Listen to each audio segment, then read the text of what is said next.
Advocate Baladev Sachidanandan, ഇവിടെ ഇവിടെ ഇവിടെ ആ പറയുന്ന ഇലക്ട്രൽ തിരിച്ചടി ആലപ്പുഴയിലേക്ക് മാത്രം ഒതുങ്ങിപ്പോയ കനത്ത തിരിച്ചടിക്ക് ശേഷമാണ് ഈ പറയുന്ന CPM-ന് ബോധ്യം ഉണ്ടായത്. അതിനു മുമ്പ് വലിയ വായിൽ വർത്തമാനങ്ങൾ കേട്ടതാണ് നമ്മൾ. 4 സീറ്റിനും 10 വോട്ടിനും വേണ്ടി 4 വോട്ടിനും 10 സീറ്റിനും വേണ്ടി നിലപാട് മാറ്റുന്നവരല്ല ഞങ്ങൾ എന്ന് മുഖ്യമന്ത്രി പിണറായി വിജയൻ പറഞ്ഞത് കേട്ടതാണ്. നവോത്ഥാനത്തെപ്പറ്റിയും പുരോഗമനത്തെയും പറ്റി കാണ്ടം വർത്തമാനങ്ങൾ നമ്മൾ കേട്ടവരാണ്. സെമിനാറുകൾ നമ്മൾ കേട്ടവരാണ്. മാളികപ്പുറത്തിന് സങ്കടം വിവാഹം നടക്കാത്തതിനാൽ, അതുകൊണ്ട് അവരുടെ കണ്ണീരൊഴുകി നദികളിൽ വെള്ളം പൊങ്ങി എന്ന് സ്വരാജ് വ്യാജം പറഞ്ഞത് കേട്ടവരാണ് നമ്മൾ. ഇതൊക്കെ സമൂഹത്തിൻ്റെ മനസ്സിൽ ഇങ്ങനെ ആഴത്തിൽ കൂറിക്കിടക്കുകയല്ലേ. ആ നിലപാട് മാറ്റിക്കുക, ഓക്കെ ഡൺ, നല്ല കാര്യം.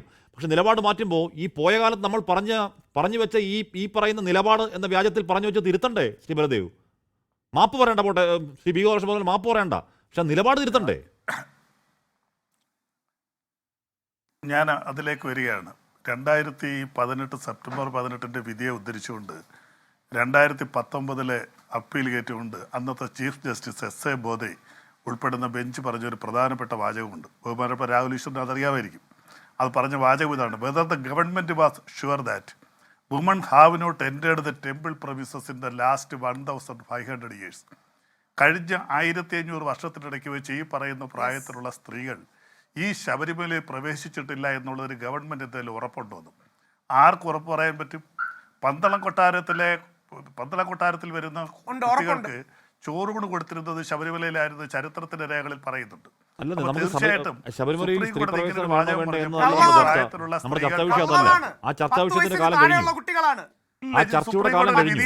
വിശ്വാസികൾക്കൊപ്പമാണെന്ന് സർക്കാർ നിലപാട് സ്വീകരിച്ചു. മാറ്റമില്ലാത്തത് മാറ്റത്തിന് വേണ്ടിയാണെന്ന് സർക്കാർ നിലപാട് സ്വീകരിച്ചു. അതുകൊണ്ട് ശബരിമലയിൽ സ്ത്രീകളെ കയറ്റണോ വേണ്ട എന്ന ചോദ്യം ഇപ്പോൾ CPM അപ്രസക്തമാണ്. ഈ മലക്കം മറിച്ചിൽ പോയ നിലപാടുകൾക്ക് മാപ്പ് പറയാൻ തയ്യാറുണ്ടോ എന്നൊരു ചോദ്യമുണ്ട്, രാഷ്ട്രീയ സത്യത്തിന്റെ ചോദ്യം. ഞാൻ പറയട്ടെ, ഞാൻ അതിലേക്ക് വരാം. ഇവിടെ രണ്ടുപേരും ബഹുമാനപ്പെട്ട കോൺഗ്രസ് വക്താവും BJP-യുടെ ഗോപാലകൃഷ്ണൻ ചേട്ടനും ഒക്കെ പറഞ്ഞ രണ്ട് കാര്യങ്ങൾ. ഞങ്ങൾ U-ടേൺ തിരിയുന്നു. U-ടേൺ ആദ്യമായിട്ട് തിരിഞ്ഞത് ഞങ്ങളല്ല. ഞാൻ തുടക്കത്തിൽ തന്നെ പറഞ്ഞല്ലോ, U-ടേൺ ആദ്യമായിട്ട് തിരിഞ്ഞത് രമേശ് ചെന്നിത്തലയും BJP നേതാവാണ്. ആദ്യം വിധി സ്വാഗതം ചെയ്ത് ജനരോഷം എതിരായപ്പോൾ പെട്ടെന്ന് പാർട്ടി നിലപാട് മാറ്റിപ്പിടിച്ചത് നിങ്ങളാണ്. ഞങ്ങൾ പെട്ടെന്ന് പാർട്ടി നിലപാട് ഇതുവരെ മാറ്റിയിട്ടില്ല. ഇപ്പോൾ നിങ്ങൾ പറയുന്നത് ഞങ്ങൾ പാർട്ടി നിലപാട് മാറ്റണമെന്നാണ്. അപ്പോൾ ശക്തമായൊരു നിലപാട് കഴിഞ്ഞ 7 വർഷമായിട്ട് ഇടതുപക്ഷ മുന്നണി എടുത്തിട്ടുണ്ട്. ആ നിലപാടിലാണ് ഞങ്ങൾ ഇപ്പോഴും നിൽക്കുന്നത്. മാറ്റണോ വേണ്ട ഞങ്ങൾ തീരുമാനിക്കുക. അപ്പം നിമിഷം കൊണ്ട് U-ടേൺ അടിച്ചത് NSS എന്ന് പറയുന്ന ഒരു പ്രസ്ഥാനമോ അയ്യപ്പ സേവാ സംഘമോ സമരവുമായിട്ട് വന്നപ്പോൾ 24 മണിക്കൂർ തികയുന്നതിന് മുമ്പ് എടുത്ത തീരുമാനം കാറ്റിൽ പറത്തി നട്ടലില്ലാത്ത രീതിയിലേക്ക് മാറിയത് കോൺഗ്രസ് BJP-യുമാണ്. ഞങ്ങൾ 7 വർഷമായിട്ട് അതിൽ തന്നെ ഉറച്ചു നിൽക്കുന്ന. അതവിടെ നിൽക്കട്ടെ. രണ്ടാമതായിട്ട് മാപ്പ് പറയണമെന്ന് ബഹുമാനപ്പെട്ട ഗോപാലകൃഷ്ണൻ ചേട്ടനും പറഞ്ഞു, മറ്റെല്ലാവരും പറയുന്നു. ഞാൻ തിരിച്ചൊന്ന് ചോദിച്ചോട്ടെ, 1992 ഡിസംബർ മാസം 6-ാം തീയതി ഒരു വലിയ പള്ളി ഇടിച്ചു തകർത്തിട്ട് തിരിച്ച് BJP അധികാരത്തിൽ വന്നപ്പോൾ എപ്പോഴെങ്കിലും നിങ്ങൾ മാപ്പ് പറഞ്ഞു? സുപ്രീം കോടതിയുടെ ഫൈൻഡിങ്സ് ഉണ്ടല്ലോ, തെറ്റായിരുന്നു എന്നും അദ്വാനിയുടെ നേതൃത്വം നടന്നത് തെറ്റായിരുന്നു, സുപ്രീം കോടതി ഫൈൻഡിങ്സ് ഉണ്ടല്ലോ. അപ്പോൾ അതിന് മാപ്പ് പറഞ്ഞു.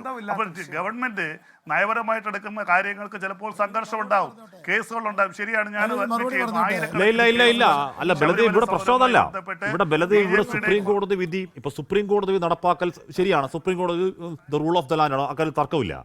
അങ്ങനെയാണെങ്കിൽ എല്ലാ സുപ്രീം കോടതി വിധി നടപ്പാക്കണം. പള്ളിത്തർക്കം അടക്കം നടപ്പാക്കണം. സുപ്രീം കോടതി വിധി എണ്ണി പറയാം ഏതൊക്കെയാണെന്ന്.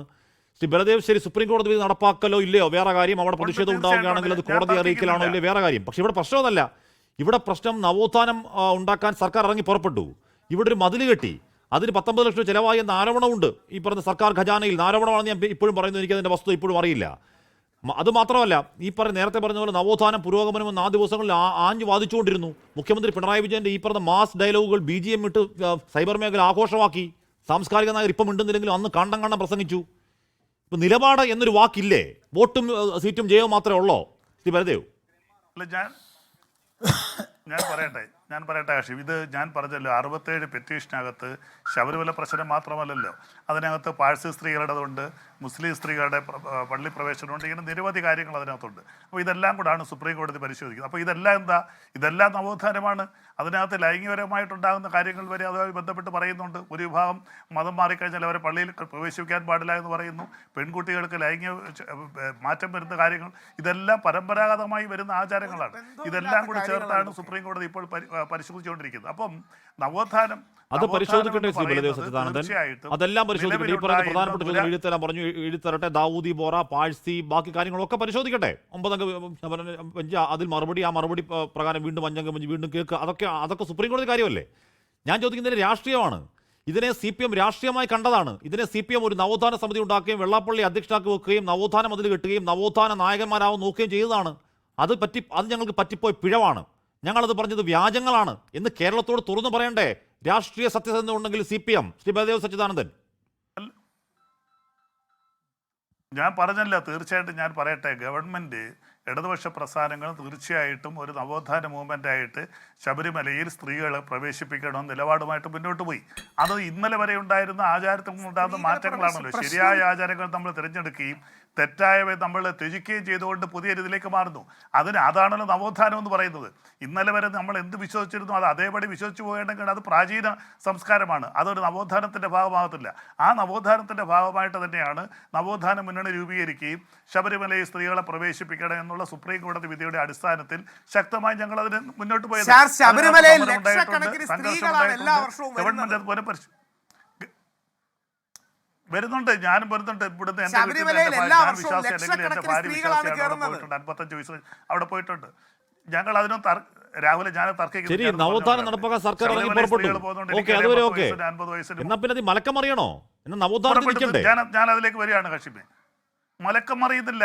ഞങ്ങൾ 7 വർഷമായിട്ട് ഞങ്ങൾ ഒരു നിമിഷം കൊണ്ട് മലക്കം പറഞ്ഞ കോൺഗ്രസിനെയും BJP പോലെ ഞങ്ങൾ മലക്കം മറിയുന്നില്ല. 7 വർഷമായിട്ട് ഞങ്ങളുടെ സ്റ്റാൻഡ് അത് തന്നെയാണ്. പിന്നീട് ഭൂരിപക്ഷം വരുന്ന ജനത്തിൻ്റെ അഭിപ്രായം എന്താണ്?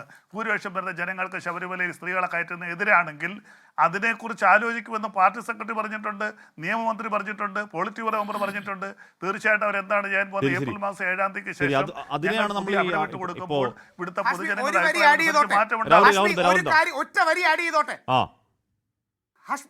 ഒരൊറ്റ വരി ആഡ് ചെയ്യുന്നുള്ളൂ. കഴിഞ്ഞ തവണ സുപ്രീം കോടതിയിൽ സർക്കാർ കള്ളക്കണക്ക് കൊടുക്കാൻ തുടങ്ങി. ഹാഷ്മിക്ക് ഓർമ്മ കാണും. 52 യുവതികൾ കയറി എന്ന് പറഞ്ഞ് കള്ളക്കണക്ക് കൊടുക്കാൻ തുടങ്ങി. എന്നിട്ട് ഫോൺ നമ്പർ അടക്കം ഞങ്ങൾ നമ്പർ അടക്കം വെരിഫൈ ചെയ്തപ്പം പലതും ആണുങ്ങളുടെ നമ്പറാ. എന്നിട്ട് അവസാന നിമിഷം ഹാഷ്മിക്ക് ഓർമ്മ കാണും, സുപ്രീം കോടതിയിൽ സർക്കാരിന്റെ അഡ്വക്കേറ്റ് ഈ കണക്ക് കൊടുക്കാതെ അത് ഞങ്ങൾക്ക് അവിടെ നിന്ന് ഇവിടെ നിന്ന് കിട്ടിയ ഡീറ്റെയിൽ ആണെന്ന് വരെ പറഞ്ഞു. വാസു സാറിനെ വിട്ട് അഫിഡവിറ്റിൽ പറയാത്ത കാര്യങ്ങൾ സുപ്രീം കോടതി വാദിപ്പിച്ചു. എന്തൊക്കെ വേദനകളാണ് ഞങ്ങൾ അനുഭവിച്ചതെന്ന് ഓർക്കണം. ശബരിമലയെ വീഴുന്ന കാശെടുത്ത് ശബരിമലയ്ക്കെതിരെ വാദിച്ചു. അന്ന് ഹിന്ദു പ്രസ്ഥാനങ്ങളും NSSും വിശ്വാസികളും എല്ലാം ഒരുമിച്ച് നിന്നുകൊണ്ട് മാത്രമാണ് ശബരിമലയ്ക്ക് വിജയിക്കാൻ കഴിഞ്ഞത്. അപ്പൊ ഇനിയെങ്കിലും കള്ളത്തരം ഉപേക്ഷിച്ച് സത്യസന്ധമായ ഒരു നിലപാടെടുത്ത് വിശ്വാസികളോടൊപ്പം നിൽക്കുക. ശബരിമലയിൽ യുവതികൾക്ക് ഒരു പ്രായ നിയന്ത്രണം മാത്രമേ ഉള്ളൂ.